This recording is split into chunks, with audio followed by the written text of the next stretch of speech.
Salut tout le monde, j'espère que vous allez bien. Aujourd'hui, jour 5, donc je voulais vous partager trois qualités qu'on peut développer justement pour transformer sa relation avec son corps et son alimentation. Donc, quand on embarque dans ce chemin-là, dans ce processus-là de travailler sa relation avec son corps, travailler sa relation avec son alimentation, je pense qu'il y a différents éléments qui vont être pratiqués au fur et à mesure. C'est un peu comme de la fondation, finalement, qui va être utile au fil du temps, au, au, au fur et à mesure, finalement, des exercices, des outils, des prises de conscience que vous allez faire. Puis j'avais le goût de vous en parler aujourd'hui. Donc, la première qualité à développer, c'est la capacité de s'observer. Okay? Puis je dirais s'observer, une certaine capacité d'introspection, parce que pour apprendre à s'observer, c'est d'être capable finalement de prendre une distance entre nos pensées, entre nos actions. Puis cette capacité-là de prendre cette distance-là, de créer cet espace-là, bien, c'est ça qui nous permet de nous voir aller. Parce qu'on ne peut pas changer quelque chose qu'on n'a pas pris conscience. Okay? Donc, pour en prendre conscience, bien, il faut que je puisse me voir aller, puis il faut que j'apprenne à m'observer. Puis m'observer, bien, ça va me prendre un moment de peut-être de m'arrêter, un moment de me questionner, un moment d'être curieuse.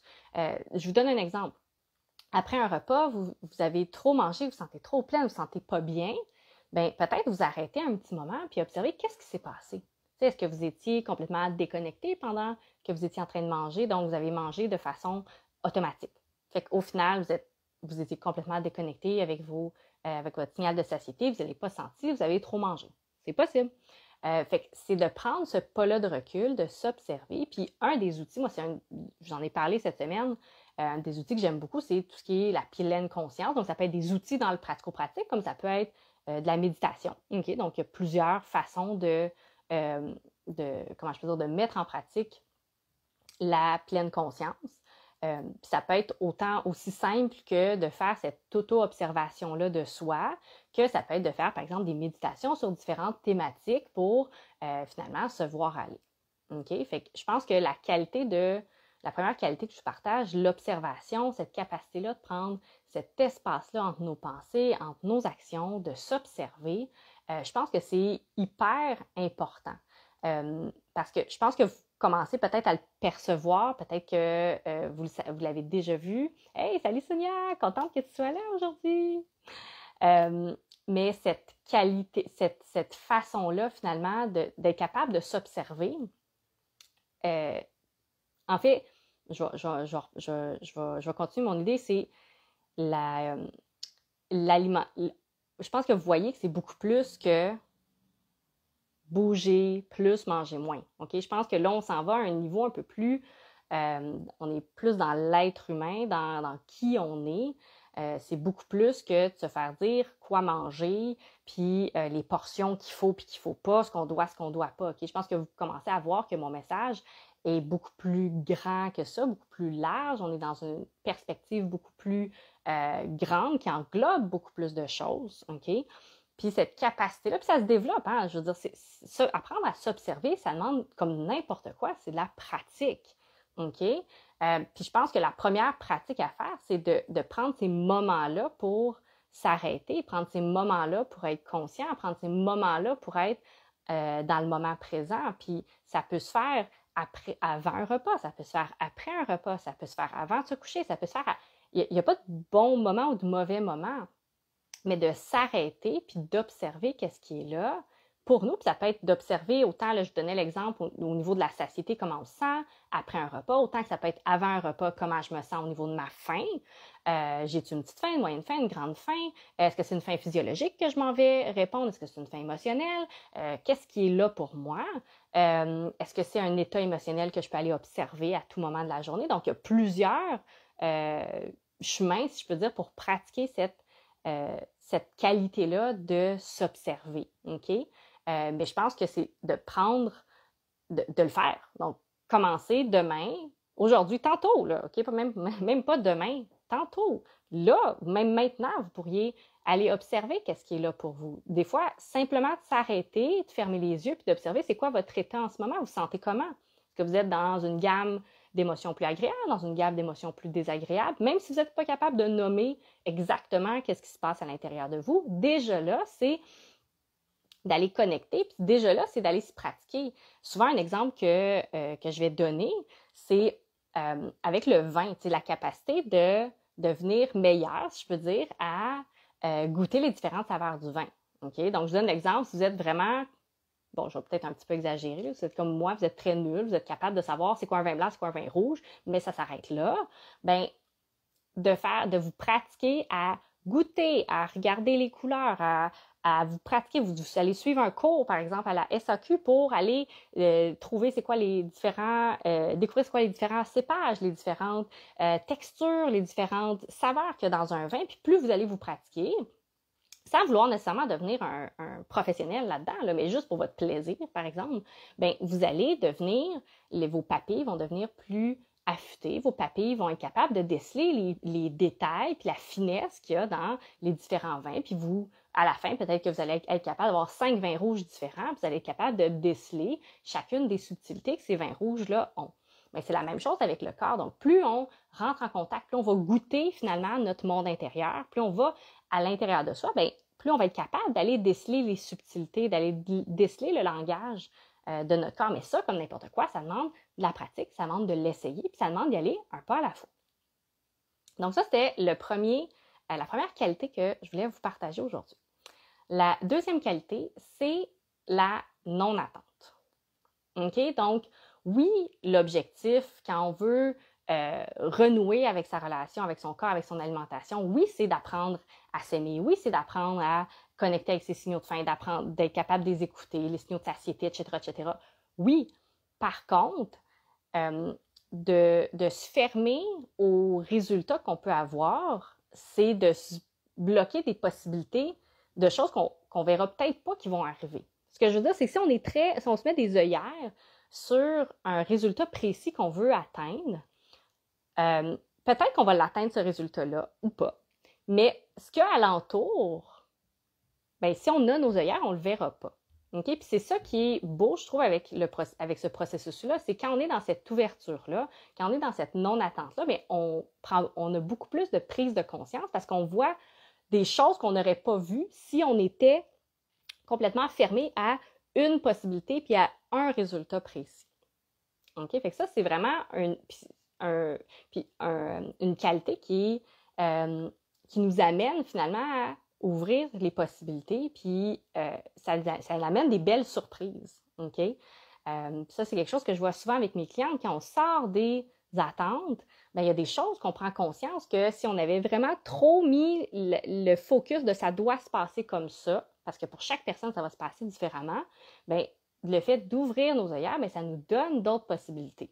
Donc, c'est vraiment là un des, comment je peux dire, les petites surprises, les petits trésors qu'on peut trouver, c'est dans cette non-attente-là. Fait que ça, c'est une autre qualité. La deuxième qualité qui est importante, à mon avis, pardon, pour transformer sa relation avec son corps et son alimentation. La troisième que j'ai envie de vous partager aujourd'hui, c'est je vais comme donner plusieurs mots, là, parce qu'à mon avis, il y en a plusieurs qui vont venir définir ça. Le laisser aller, le lâcher prise, la curiosité, se laisser surprendre. Ça vient un peu avec c'est un peu la suite de la non-attente finalement, de se laisser surprendre de ce qui peut être là, de laisser aller les idées préconçues qu'on peut avoir. Parce que c'est sûr que là, on n'est pas dans une démarche pour perdre du poids. OK? L'alimentation intuitive, ce n'est pas une démarche pour perdre du poids. OK? Comme je vous ai expliqué plus tôt cette semaine, on est vraiment dans une vision plus large. On est, sachant que le poids, on a très, très peu de contrôle dessus. On veut aller justement où est-ce qu'on a du pouvoir pour se sentir bien, pour changer les choses.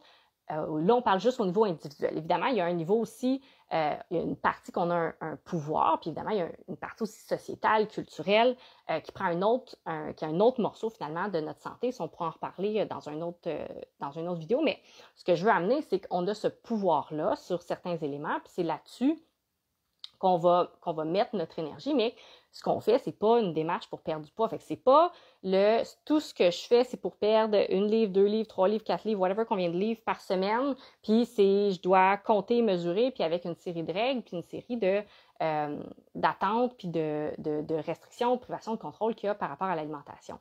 On est dans un processus où on va reconnecter avec le corps, on va reconnecter avec la faim, on va reconnecter avec la satiété, on va reconnecter avec les émotions.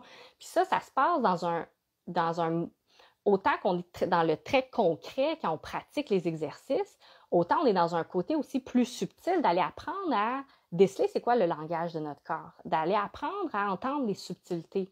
Puis ça, bien, ça demande de s'arrêter. Ça demande justement d'être la première qualité qui est d'aller s'observer. Et comme je vous dis, de se laisser surprendre par qu'est-ce qu'on peut découvrir.